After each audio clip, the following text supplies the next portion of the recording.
penipuan mengatasnamakan bea cukai, prinsipnya adalah dia mengaku sebagai petugas bea cukai untuk mendapat keuntungan pribadi dengan cara mencatut nama bea cukai. Prinsipnya mereka akan memanipulasi calon korban dengan memanfaatkan ketidakpahaman calon korban terhadap ketentuan yang berlaku. Modus-modusnya banyak yang mengatasnamakan bea cukai. Yang paling banyak adalah online shop. Kasus terakhir yang kita bantu untuk lapor ke APH itu juga begitu. Dia seorang cleaning service, gara-gara beli online itu kosmetik impor, dia ditakut-takuti. Ini ternyata barangmu ini ilegal. Ini kantor saya didatangi APH nih. Ini untuk nutup dulu sekian sampai kena 70 juta. Iya, yang dipasang fotonya yang ganteng-ganteng gitu kan. Padahal aslinya nggak tahu. Nah, itu makanya calon korban akan didekati dengan romansa, love scam. Dengan cara mau ngajak nikah serius, saya dari misalnya dari Malaysia atau bahkan dari Arab.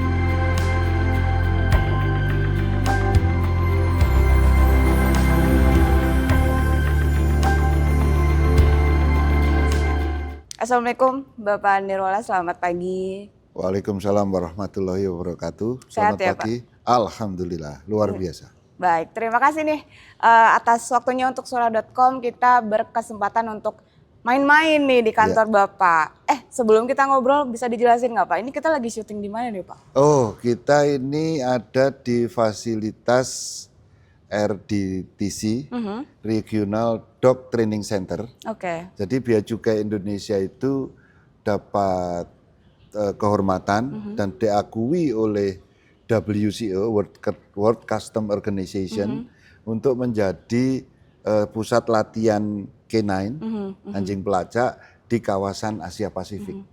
Jadi ini terlihat ya, ini simulasi untuk conveyor belt, untuk claim baggage claim, ngambil koper di bandara. Di sana juga nanti ada yang untuk pergudangan dan sebagainya. Oke. Gitu. Tapi sebenarnya Bapak Nirwala kita nggak ngomongin itu Pak. Oke.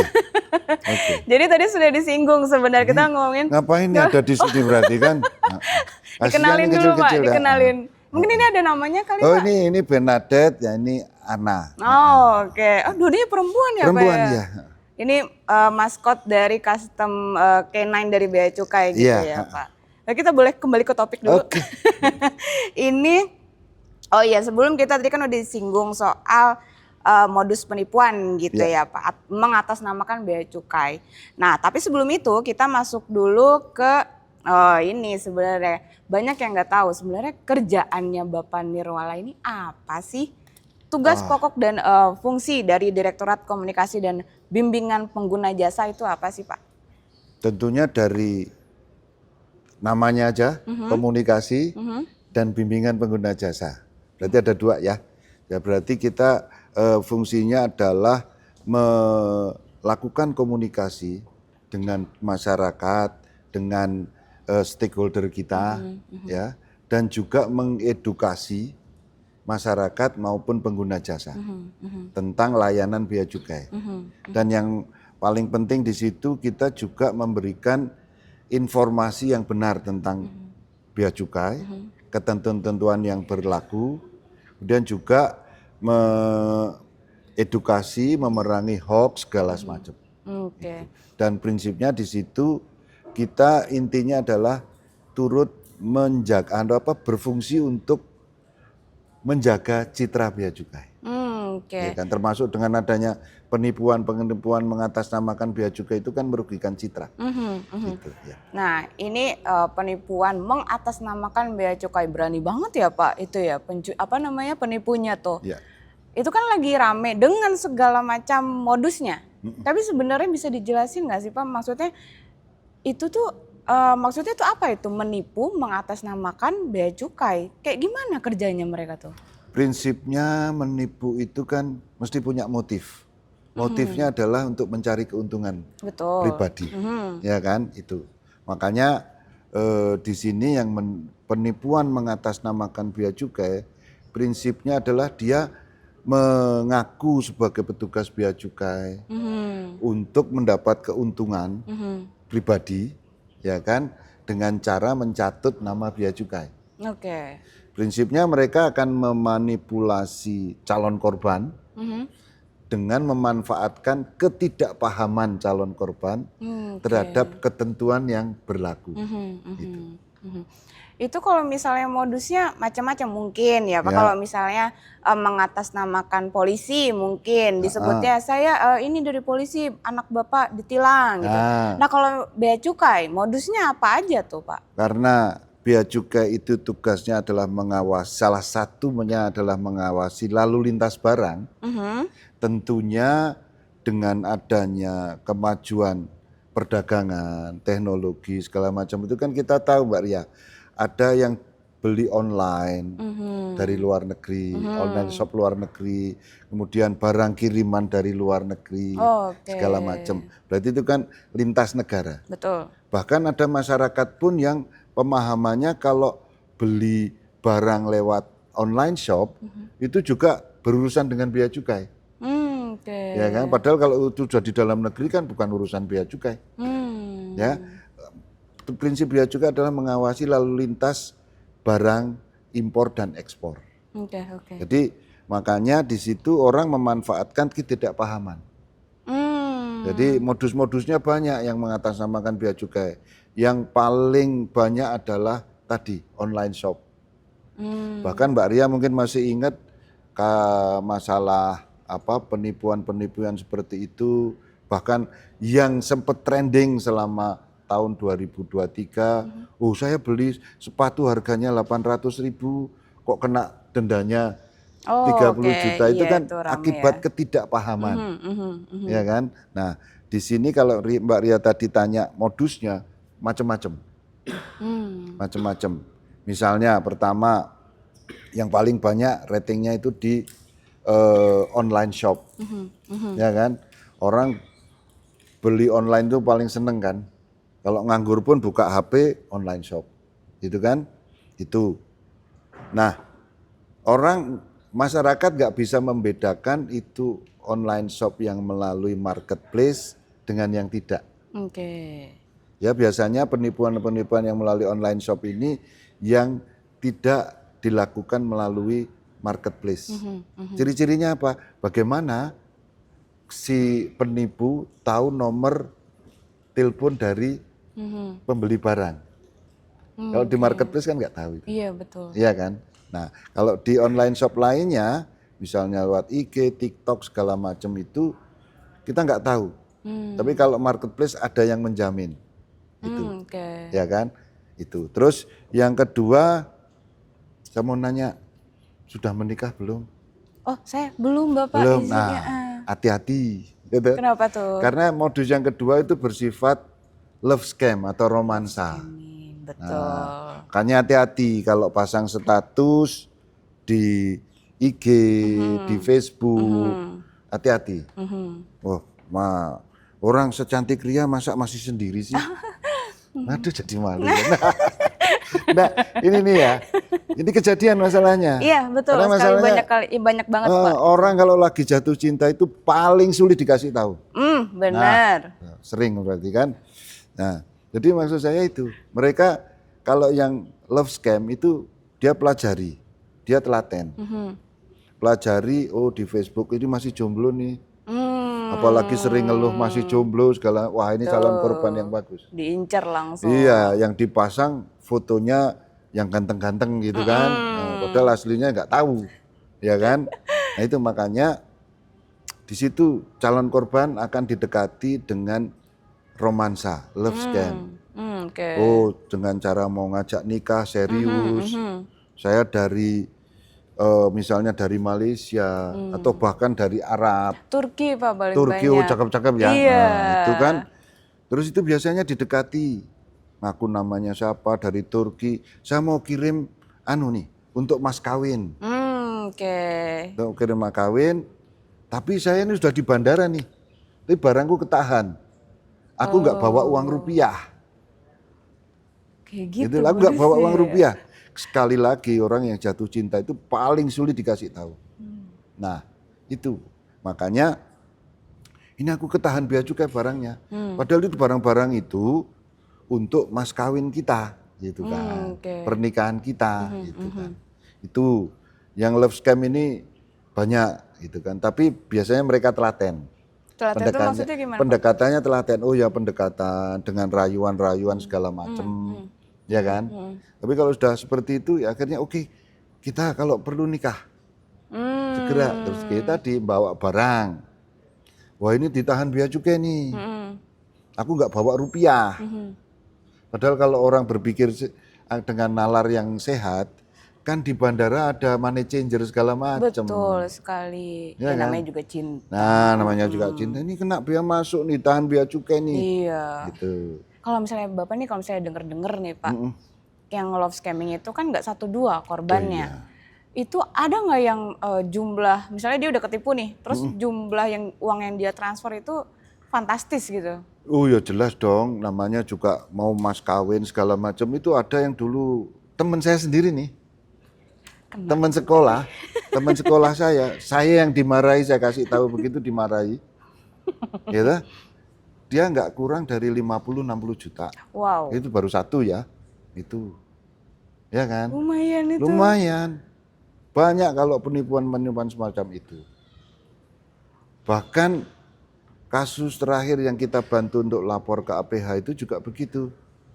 Dia seorang cleaning service, gara-gara beli online itu kosmetik impor, Oke. dia ditakut-takuti. Ini ternyata barangmu ini ilegal. Ini kantor saya didatangi APH nih. Ini untuk nutup dulu. Sekian. Sampai kena 70 juta.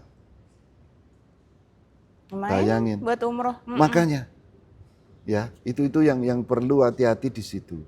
Terus modus yang ketiga adalah lelang. Lelang gimana? Nah ini, Nah, nih, ini mungkin yang ini masyarakat lelang ya. belum banyak Jadi tahu nih. lelang, bea cukai itu kan kalau ada barang-barang yang tidak diselesaikan atau tidak kewajiban pabeannya bayar bea masuk, terus kemudian pajak dalam rangka impor, atau tidak memenuhi persyaratan lartas, itu kan salah satu penyelesaiannya dengan cara dilelang.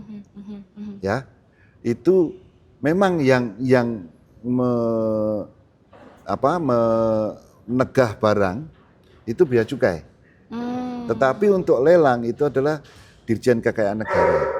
Oke. Itu jadi di situ. Makanya mereka, saya tawari Mbak Ria, ini aku ada orang dalam nih, mau lelang. Biasaan. Ya, sitaan. Ya kan, padahal kalau orang yang mau paham, lelang itu kan sudah dilakukan secara terbuka, online. Oke. Mana ada orang dalam bisa masuk di situ. Karena biddingnya rigid banget itu. Iya, betul. Tiap menit naik sekian, kadang-kadang ada yang nyesel, aduh kenapa selisih 500.000 aku nggak kejar. Gitu kan. Betul. Itu. Makanya tadi pertama online shop, kedua love scam atau romansa, ketiga barang lelang. Oke. Ada lelang itu udah bidding terbuka. Oke. Nggak bisa siapapun ikut campur di situ. Oke. Ya kan. Terus yang ketiga masalah money laundering. Nah itu money laundering itu apa tuh Pak? Jadi setahun 2 tahun yang lalu itu ada orang yang ngaku orang kaya dari Malaysia. Ada aja ya Ada. ceritanya ya. Padahal Ria juga nggak kenal kan. Aha. Aku mau buat duit nih, mau aku titipin ke kamu. Tiba-tiba menghubungi Ria Iya, gitu. Ria. Aku lihat soalnya, tapi namanya orang mau dititipin duit banyak, siapa yang nggak langsung. tergiur kan? Itu kan. Ya udah, gini. Tapi sama lagi, duitnya ketahan bea cukai. Gitu kan. Penipu ini memang pinter, karena memang untuk pembawaan uang cash, kita melaksanakan aturan titipan dari BI, itu kalau di atas 100, ekivalen 100 juta rupiah, harus diberitahukan. Oke. Ya kan, harus diberitahukan. Kalau nggak diberitahukan, dia kena penalti. Makanya ini kena penalti nih. Gitu kan. Yaitu untuk kirim uang. Alasannya sama, saya nggak pegang rupiah. Oke. Dan kalau Ria sendiri berpikir, oh iya di bandara kan ada money changer. Tapi ya karena udah mau dapat titipan uang, nanti terus kongsinya seperti apa, bagi hasilnya seperti apa. Orang sudah nggak berpikir sehat kan, seperti itu. Udah ngebayangin Iya, liburan ke iya, sana ke iya, sini, iya. ketipu Beli sepatu lah. baru gitu kan. Iya, Ketipu lah ketipu akhirnya. lagi. Ya, banyak yang halal itu yang sebetulnya prinsipnya adalah kepandaian penipu memanipulasi calon korban. Itu aja. Tapi Ya. banyak juga di medsos itu yang ngakunya, iya saya dihipnotis misalkan.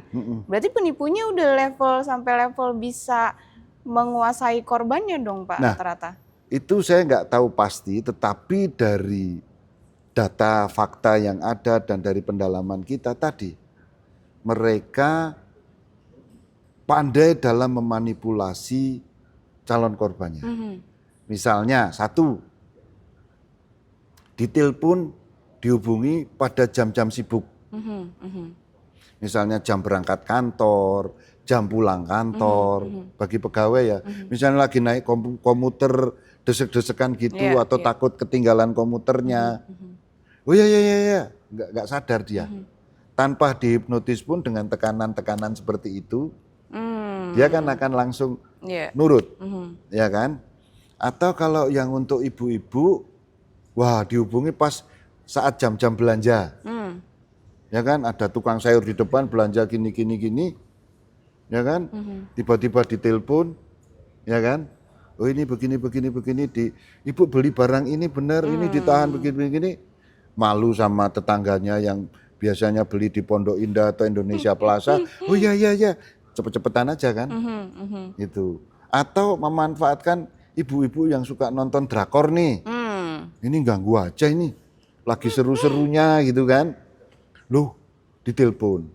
Ini antara ini teleponnya bener enggak sama drakornya keburu selesai, ya kan? Riweuh dia. Akhirnya ya udah nurut. Itu pertama memanipulasi dari segi waktu.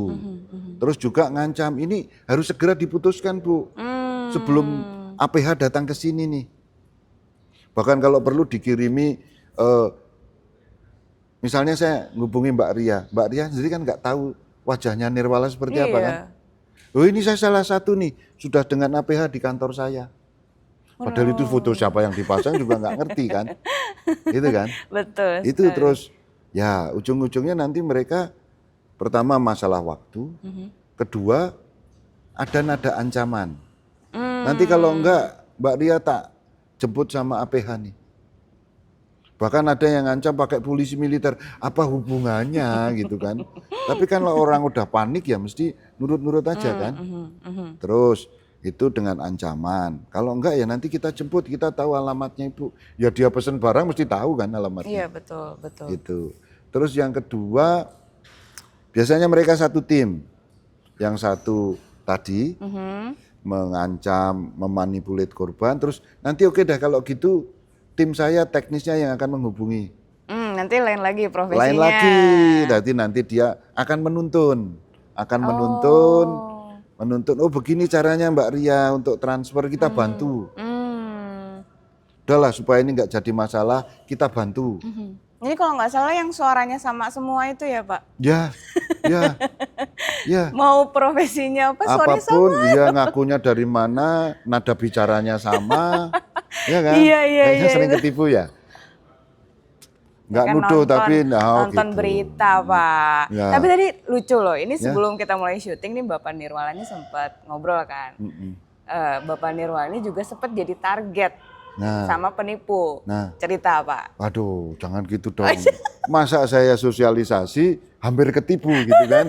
Loh, bukan hampir ketipu. Tapi kan penipunya mencoba menipu Bapak tapi gagal. Nah ini contoh baru kejadian hari Minggu kemarin. Gimana tuh Pak? Jadi gini, jadi polanya penipu itu tadi selain kemampuan memanipulit calon korban, dia juga mengikuti tren yang ada dari waktu ke waktu, ya kan? Misalnya kita harus ngisi SPT di bulan Maret April, itu mesti ada surat seliweran seakan-akan penipu itu dari Direktorat Jenderal Pajak. Oh, oke. Mengingatkan begini, membantu, itu semua. Terus pada musim pernikahan yang bagus, bulan-bulan bagus, mereka juga begitu, kirim undangan, Iya. ya Oh, kan? itu sempat rame juga Sempat itu. rame. Kemarin hari Minggu saya dihubungi orang yang mengaku dari Dukcapil. Logonya Dukcapil. Oh, logo Logonya, WA ya, Pak ya? logo Oh. WA-nya Dukcapil. Tapi ya kembali lagi seperti Mbak Ria tadi, orangnya nadanya bicara sama, ini sama. Itu kan ini mau merubah KTP kartu menjadi KTP elektronik. Bilangnya gitu. Bilangnya gitu. Nah, dia manfaatkan jam-jam istirahat. Hari Minggu gitu kan. Tapi saya curiga nadanya. Padahal di tempat tinggal saya itu sudah kompak. Jadi kalau ada apa-apa biasanya pengurus RT RW yang akan ngambil peran itu. Oh, Nggak oke. orang per orang. Saya curiga itu kan. Sama. Lu itu gampang, Pak. Lu ini nih gimana? Nanti kita bisa bantu. Gitu kan. Nanti tim saya yang akan menghubungi.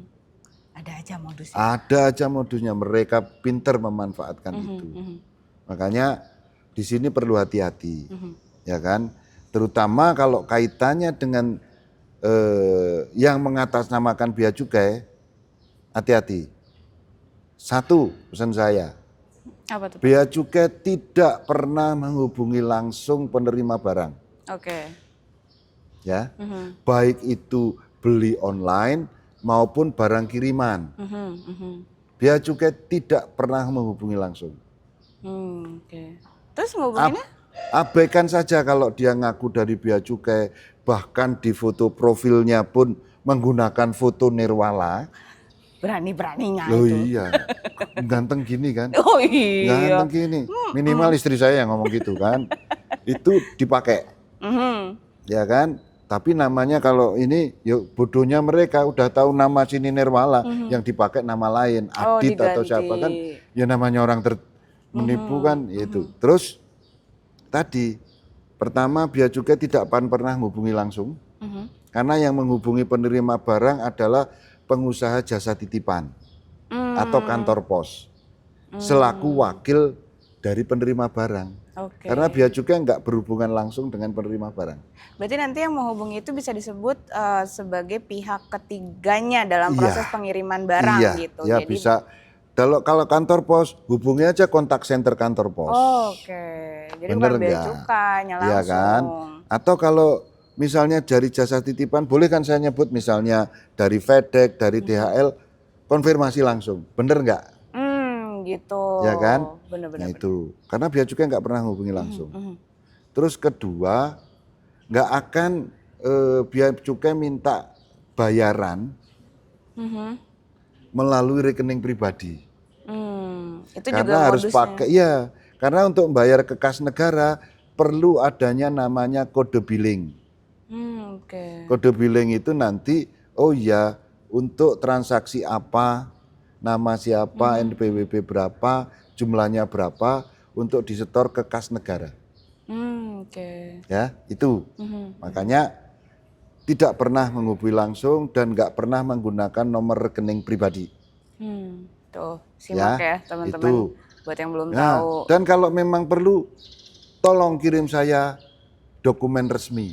Oke. Ya kan? Nah, setelah itu tetap jangan panik dan tetap gunakan akal sehat. Dan yang harus diingat apa?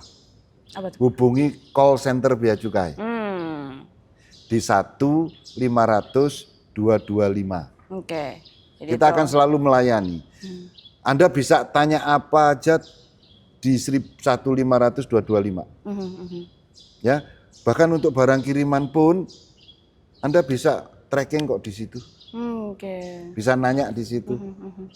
Atau kalau Anda nggak mau telepon di 1-500-225, Anda juga bisa, kita punya mobile bea cukai. Bisa diunduh itu di Play Store. Nanya tracking barang kiriman, terus simulasi ngitung biaya masuknya berapa. Ya, ada di situ semua. Oke.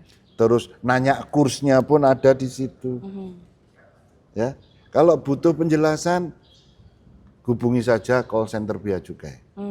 Itu gitu. bisa pakai web, bisa pakai chat juga bisa, web chat bisa, Iya. email bisa, lengkap. Jadi dapat dipastikan kalau misalnya dapat telepon gitu ya Ya, dari Bea Cukai itu sudah pasti bukan Bea Cukai. penipuan gitu. Soalnya lumayan juga ya Pak ya kalau Iya. sudah sejauh ini berapa banyak kasus sebenarnya yang Ya, bisa kita diselesaikan bisa oleh cegah Bea ya. Cukai. Ada berapa kasus sih Pak? Datanya lupa ini aku. Nanti kalau itu sekitar 210 kasus yang bisa kita selesaikan, bisa kita cegah ya. Bisa kita cegah Bisa ya, kita itu. cegah. Betul. Karena mereka menghubungi, ya itu bisa kita cegah. Oke. Oke. Terus di luar kita juga nggak tahu. Ada yang berani lapor, ada yang tidak. Oke. Makanya saya sarankan kalau tertipu karena penipuannya adalah delik aduan, ya laporkan ke pihak yang berwajib, ya kan? Bahkan kalau memang mereka takut lapor ke APH, ke polisi, hubungi aja kantor Bea Cukai terdekat bahwa saya terkena penipuan ini yang mengatasnamakan Bea Cukai. Karena kan yang tertipu tidak saja korban, tetapi nama baik Bea Cukai juga dicemarkan di situ. Akan kita bantu lapor. Oke, ini baru nih Kita bantu sebenarnya. lapor. Ya kan? Karena nama Bea Cukai yang di situ dicatut. Jadi jelek oke. kan? Gitu loh. Ini makanya ini yang perlu bagi kita saling ya. Karena di tiap bulan itu agenda setting kita ya tadi edukasi masalah penipuan. Ya. Beda kalau kita dengan importir, eksportir, Iya, betul. itu enak. Karena kan korporasi mereka berhubungan dengan Bea Cukai kan sudah dalam level yang sama, tahu peraturan, tahu ketentuan, tahu kewajiban. Nah sekarang kalau mereka beli online segala macam ini ke masyarakat umum, perorangan, banyak yang nggak paham aturan.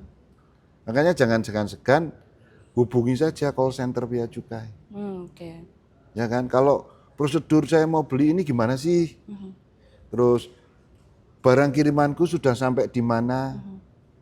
Tanyakan aja di call center Bea Cukai. Kalau misalnya layanan informasi ini sudah tersedia baik di web, bisa call center, kemudian di App Store, Play Store juga sudah ada gitu ya. Tapi masih aja ada yang tertipu gitu. Tapi sebenarnya pertanyaan Ria adalah emang intensitas korban yang mengadu atau melapor ke Bea Cukai soal penipuan itu masih tinggi ya Pak? Masih tinggi. Ya karena di tahun 2022 sampai 2025 itu di data kita sudah sekitar 21.870-an lah. Banyak banget. Banyak. Dan yang dapat dicegah itu dari laporan tadi itu sekitar 41 miliar. Kayak Itu duit 41 semua itu miliar 41 miliar. Dari 21 yang lapor tadi ya itu bisa kita cegah. Oke. Makanya tadi begitu ragu ya hubungi aja call center.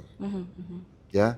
Karena tata laksananya itu kalau harus bayar pun itu tagihan dari pengusaha jasa titipan maupun terutama juga dari kantor pos itu jelas. Karena Bea Cukai itu hanya memungut bea masuk dan pajak dalam rangka impor, yaitu PPN impor dan PPh impor. Coba dicatat ya. Itu aja. Suara.com. Jadi kalau ada tambahan tagihan-tagihan yang nggak jelas, yang masuk ke negara itu hanya itu. Oke. Jadi kalau ada misalnya PPN jasa itu bukan masuk ke Bea Cukai. Ya sama aja kan kalau Mbak Ria kirim barang itu kan ada jasa titipannya kan, Betul. biayanya di situ, ongkos kirimnya, Iya. ya kan. Bea cukai hanya mungut bea masuk dan pajak dalam rangka impor, itu Gitu. saja. Jadi gitu Ya. teman-teman Jadi kalau suara.com. barang kiriman melalui jasa titipan itu dibuat seragam biar gampang, Ya. tarifnya 7,5%, itu aja, ya. Cuman Kalau ya barang ini kiriman. harus pelan-pelan juga gitu ya, karena mungkin bagi sebagian masyarakat gitu Pak, mungkin ada yang masih ngebacanya masih rumit gitu, karena mungkin prosedurnya gitu kan. Sebenarnya mah sederhana ya Kan Pak ya. masalahnya karena ada di genggaman tangan gitu loh. Begitu pegang HP, mulai pesen makanan, pesen baju, entah itu dalam negeri maupun impor, dengan HP yang sama bisa. Gitu kan? Iya. Apalagi kalau sudah ditawari iming-iming harganya murah, Oke. kortingnya jauh, ya kan? Bagi masyarakat kan, wah ini iming-iming yang sangat bagus. Iya. Jadi sudah nggak akal sehat juga nggak digunakan gitu kan. Terkadang. Gitu. Iya, kadang-kadang Ria kan 5.000 aja ditawar. Kayak lagi. Lah yang masa ada orang lain kan nggak ada. Ya kan? Masa kamu nggak ada orang itu kan. Itu manekin, ibunya? ya, manekin Sembuhkan ya. gitu kan. 5.000, 10.000 ditawar. Tapi begitu uang kembaliannya, Bu kurang 20.000, ambil aja. Berarti kan hobinya nawar. Nah, begitu tahu hobinya Ria nawar, oke, tak kasih harga murah. Gitu kan? Padahal Kan tetap aja padahal rugi itu ya. penipuan Iya. iya gitu. Ya. Nggak boleh gitu lagi Nah, teman-teman suara.com, harus lebih cerdas, lebih bijak juga. Nah, itu. Gitu. Pak, ini kita boleh geser topik nggak Pak nih? Boleh, boleh. Daripada nanti lama-lama Bapak ketipu sama saya ini. Jangan Modelnya lost scam ini kalau. Love scam. Iya. Dari modus penipuan mengatasnamakan bea cukai, sekarang kita mau ngobrol soal IMEI. Ini Ya, sebenarnya lebih ramah atau lebih rame dibahas sama, kalau saya lihat sih sama TKI, kemudian orang-orang yang habis belanja dari luar negeri nih Pak, IMEI nih, nomor IMEI. Kadang di TikTok itu banyak tuh Pak yang ngasih informasi, ini emang harus daftar IMEI ya? Gimana sih daftar, kenapa sih harus daftar IMEI lagi gitu. Jadi ada banyak orang yang beli handphone di luar, pas masuk ke bandara itu nggak bisa dipakai karena harus ada pendaftaran IMEI. Nah ini banyak yang belum paham nih Pak Nirwala, kenapa kita harus menjalani proses pendaftaran IMEI itu? Oke, jadi melalui peraturan Kominfo nomor 1 tahun 2020 itu jelas ya, karena IMEI itu identitas unik ya. Identitas unik dari setiap handset. Jadi pesawat HP itu ada IMEI-nya. Oke. Nomor HP-nya boleh gonta-ganti, tapi IMEI-nya tetap. Cuma satu. Makanya ini kerjasama antar instansi pemerintah, baik bea cukai, perdagangan, perindustrian maupun Komdigi, Kominfo sekarang jadi Komdigi, itu membuat ketentuan tadi. Bahwa setiap IMEI untuk bisa digunakan di Indonesia harus dilakukan aktivasi. Ya, aktivasi. Makanya bea cukai terkait di sini. Karena kan HP bisa masuk ke Indonesia selain diimpor resmi oleh importir, pengusaha, itu bisa melalui barang penumpang. Ya tadi sebut kalau teman-teman PMI pulang bawa HP. Iya. Kemudian juga melalui barang kiriman. Misalnya beli dari online gitu ya. online shop di luar negeri. Misalnya yang kemarin sempat ribet itu iPhone 16 gitu kan. Itu. Nah, bea cukai membantu di situ. Untuk mendaftarkan, meregistrasi. Nah, apakah registrasi itu bayar?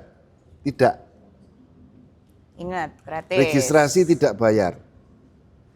Yang dibayar di bea cukai adalah bea masuknya, Oke. ya, bea masuknya. Karena waktu itu saya pas tugas ke Dubai dan memang harga di sana murah, ya kan? Setelah saya hitung di Indonesia itu ditawarkan sekitar 20 juta HP itu. Kemudian dengan saya keluar negeri, saya lihat di sana, saya hitung-hitung, anak saya titip nih, oh masuk nih. Oke. Karena setiap penumpang kalau bawa barang ya yang harus bayar bea masuk itu akan dapat pengurangan sebesar 500 US dollar. Atau kalau kursnya misalnya 15.000, berarti kan sekitar 7,5 juta. Jadi waktu itu aku beli di sana, setelah dipotong 500 US dollar, itu hitung-hitungannya jatuhnya sekitar 8 jutaan. Padahal di dalam negeri kan 19 sampai 20 juta tadi harganya. Itu sekitar 8 juta.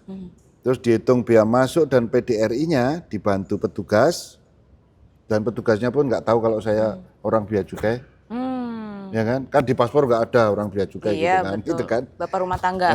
Bapak rumah tangga. Dan nggak ada itu model-model jemput-jemputan segala macam, ya kan? Orang nggak ngerti tuh, orang nggak ngerti kalau saya yang lapor. Invoice-nya ada, sekaligus ngetes dong. Kalau saya ngomong gini ternyata petugas saya di sana main-main, kan saya yang malu. Ya kan? Sidak nih langsung. Malu, ya kan? Nah, makanya di situ invoice-nya ada Pak, oke, dihitungin, dibantu dihitung. Terus bayarnya pun nggak petugas bea cukai, enggak. Kita nyiapin counter bank di Soekarno-Hatta. Daripada nanti saya bayar lewat ATM, harus keluar dulu, masuk lagi, capek.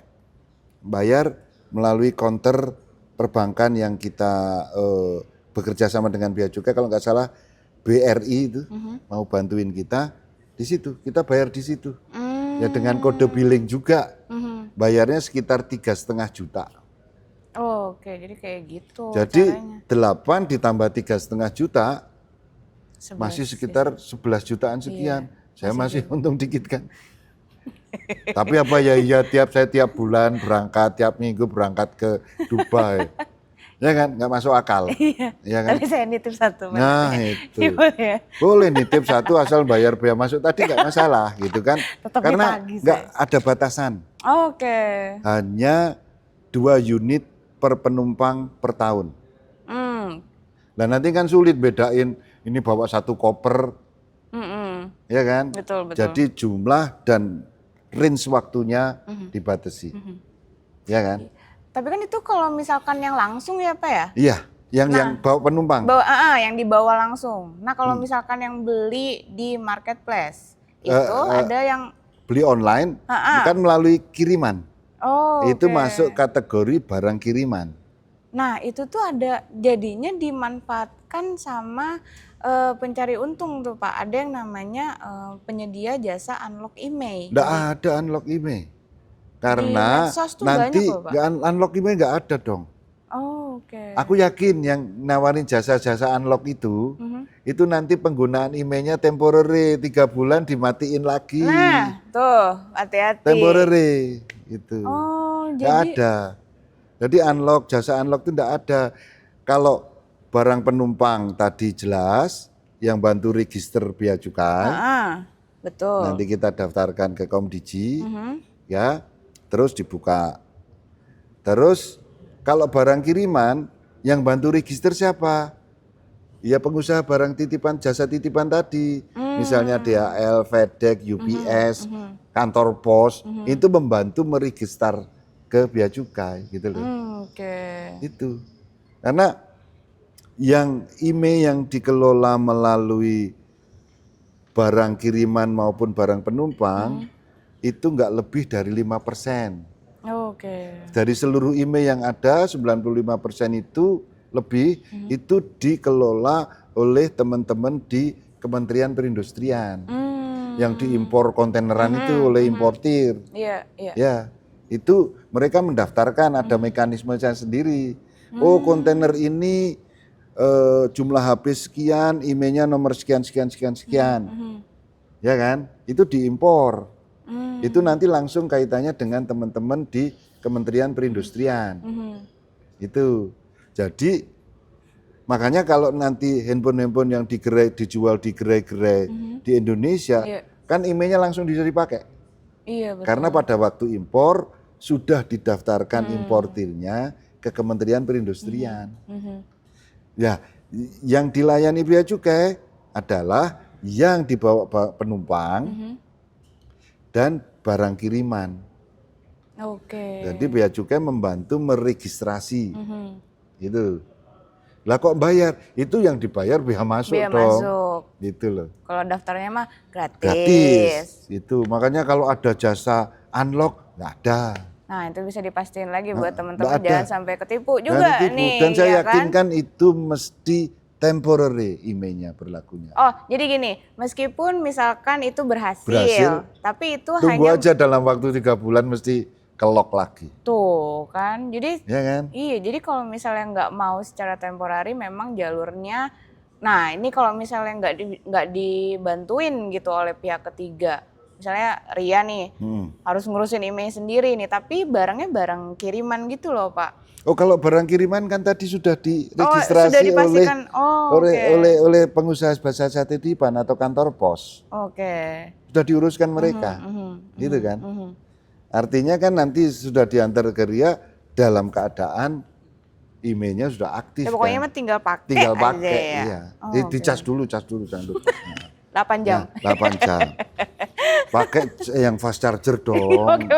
Kan zaman dulu mah harus 8 jam. Udik banget. Kayaknya tua-tua saya, tapi kok. Aduh. Dan kita udah ngomongin. Ya, itu jadi itu. Dan bea cukai juga memfasilitasi misalnya. Pada waktu datang penumpang itu nggak sempat ngedaftar IMEI, ya misalnya bawa anak kecil sudah ribet segala macam, itu bea cukai memberi kesempatan 60 hari sejak kedatangannya. Berarti kan dia bisa nunjukkan boarding pass. Oh, saya datang tanggal 1 Juli misalnya. Berarti kan nanti 1 September saya udah nggak bisa. Iya. Nah, cuma dia bisa kalau di bandara kan dapat potongan 500 US dollar tadi. Ya kan? Tetapi kalau sudah keluar dari bandara enggak bisa dong. Oke. Dapat potongan 500 US dollar, tapi dia bisa meregister melalui kantor bea cukai terdekat. Ya kan? Itu. Jadi itu yang bisa dilakukan. Jadi HP-nya udah didaftar, terus nanti ke kantor pelayanan terdekat, itu aja. Ya jangan khawatir, jangan kesana kesini ada yang nawarin gak usah gitu ya Pak ya. Langsung ke kantor bea cukainya gitu. Dan itu juga biasanya kan kalau Mbak Ria dari luar negeri kan harus ngisi electronic custom declaration. Betul. Ya tentunya itu juga dicantumkan dong, saya bawa HP gitu kan. Atau bawa iPad yang ada IMEI-nya. Ya kan? HKT ya, handphone, komputer dan tablet. Tablet, sirup nggak masuk sirup ya. Sirup nggak masuk. Nggak sakit Pak. Nggak sakit. Nah, ya itu. Jadi kalau buru-buru di bandara, Anda masih punya waktu 60 hari. Tenang. Untuk daftar. Ya, itu aja. Jangan apa-apa pakai calo. 60 hari berarti berapa? Gampang 2 bulan dikasih waktunya. Jadi gini loh, memang kenapa tadi disebut pakai calo gini-gini. Ya, mereka nggak ngerti kalau hubungan dengan bea cukai kan gampang, gitu loh. Kenapa dia gambarkan sulit kalau tahu kenyataannya gampang kan nggak ada kerjaan dia. Betul. Hilanglah sawah dia, gitu kan. Intinya itu aja. Benar. Ya kan? Memang udah kalau urusan sama bea cukai kayak masuk hutan belantara. Kalau di Cengkareng mana hutannya, gitu kan. Gitu loh. Ya kan, maksud saya ya dia memang sengaja supaya jadi middleman, supaya kesannya membantu. Kesannya membantu dengan Iya, upahnya upah, sekian iya. gitu. Makanya saya jadi agak lucu kalau orang ngomong, wah ini ganggu rezeki saya. Wong mereka dengan cara nggak bener kok rezeki. Marahin Pak. Nah itu. Nih. Siapa mana orangnya sebenarnya? Kita udah ngomongin email nih. Nah ini sebenarnya yang paling menarik nih, oknum. Oknum nih. Nomornya juga oknum. Namanya juga oknum. Oknum kalau cuma satu namanya oknum. Kalau banyak jadi banyak banget. Opnam. Jadi kalau Ria dengar nih Pak Nirwala mau izin di lapangan nih ada oknum petugas gitu yang minta biaya tambahan buat importir atau eksporter di pelabuhan. Saya itu meresahkan tuh gimana tuh Pak Nirwala tuh? Oke, saya akui memang stigma negatif ke bea cukai itu masih melekat. Oke. Ya kan? Apalagi dengan kemajuan medsos seperti sekarang ini, sulit bedain antara yang hoax dan fakta. Ya kan? Iya. Nah, mungkin begini. Saya akan cerita dulu. Kenapa sih kok bea cukai itu ada di bawah Kementerian Keuangan? Kenapa tuh Pak Kenapa? Nirwala? Nah, Kementerian Keuangan itu kan tugas pokok fungsinya ngurusi fiskal. Ya kan? Iya. Memungut bea masuk, bea keluar, ataupun cukai di dalam negeri. Oke. Ya kan? Nah, itulah kenapa bea cukai ada di bawah Kementerian Keuangan. Namun, international best practice, praktek yang berlaku internasional, yang jaga di border, perbatasan, itu adalah CIQ. Apa tuh Pak? Custom, Immigration, dan Karantin. Oke. Custom itu bea cukai. Tugasnya apa? Mengawasi lalu lintas barang, ekspor impor. Kemudian imigrasi mengawasi lalu lintas orang, keluar masuk NKRI. Karantina sama, mengawasi lalu lintas barang. Ekspor impor, tetapi kaitannya dengan media pembawa penyakit. Oke. Media pembawa penyakit. Jadi bea cukai sama karantina itu hubungannya sangat dekat. Makanya di Tanjung Priok, Tanjung Perak itu ada yang namanya fasilitas TPFT, tempat pemeriksaan fisik terpadu. Itu bea cukai dan karantina meriksa bareng. Oke. Ya kan? Misalnya ada importir daging X. Itu yang diperiksa bea cukai sama karantina subjeknya sama, importi X tadi. Tapi objeknya daging tadi sama, tapi objeknya berbeda. Kalau bea cukai itu bicara fiskal, daging ini jenisnya apa? Itu daging biasa atau wagyu atau yang paling tinggi, sorry kalau saya nyebut merek Angus, itu harganya tinggi. Bedain wagyu sama lidah ada kan kadang sulit kan? Sama-sama daging. Sama-sama daging dan empuknya sama gitu kan? Nah, karena bea cukai prinsipnya di situ ngelihat fiskal, bea masuk. Harganya berapa, jenis dagingnya apa, itu untuk menentukan bea masuknya. Sedangkan karantina melihat daging sebagai media pembawa penyakit. Dagingnya diimpor dari mana nih? Kalau dari negara-negara yang belum lepas dari penyakit mulut dan kuku ataupun antraks, itu nggak boleh masuk. Saya dapat cerita dari teman-teman karantina, Indonesia itu untuk bebas dari antraks butuh waktu 100 tahun. Lama banget. Lama banget. Jangan ditanya biaya kalau sudah 100 tahun kan. Nah makanya ketat sekali. Itu contoh ya. Makanya tadi kenapa bea cukai di bawah Kementerian Keuangan sebetulnya urusannya fiskal. Tetapi karena di border perbatasan baik darat, laut, udara itu CIQ. Sementara di Indonesia yang namanya hambatan untuk impor atau ekspor itu ada yang sifatnya fiskal, ada yang non fiskal. Kalau non fiskal itu contohnya tata niaga. Oke. Oh, yang boleh impor kedelai misalnya harus punya kuota atau harus diperiksa surveyor. Itu salah satu bentuk tata niaga. Oke. Sekarang saya mau nanya Mbak Ria, morfin itu boleh diimpor nggak? Kalau buat kesehatan sih boleh kali ya Pak ya? Belajar di mana? Di rumah aja Nah, saya, di Pak. rumah. Berarti terima kasih. Paham. Paham. Nah, paham. Jadi udah benar belum jawabannya? Iya. Benar. Tulet. Nah, benar karena apa? Yang boleh ngimpor morfin adalah pihak-pihak yang telah mendapat izin dari Kementerian Kesehatan. Karena morfin itu dibutuhkan di rumah sakit untuk bikin obat segala macam. Ya, berarti bersyarat. Oke. Artinya itu larangan dan pembatasan. Ya, itu. Ini yang penting. Makanya aturan-aturan karena tadi yang menerbitkan aturan tata niaga itu Kementerian Teknis, kementerian dan lembaga di Indonesia saat ini ada sekitar 21. Wow. Makanya aturan-aturan tata niaga tadi implementasinya atau eksekusinya dititipkan di Bea Cukai.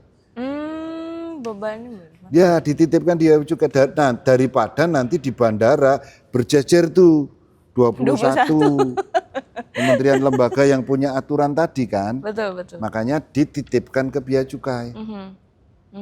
Jadi kalau ada permasalahan apapun, yang nahan Bea Cukai benar. Karena aturan titipan. Oke. Itu. Makanya tadi karena kondisinya seperti itu, banyak pihak-pihak yang memanfaatkan kondisi itu. Ada aja celahnya. Wah, ini nih.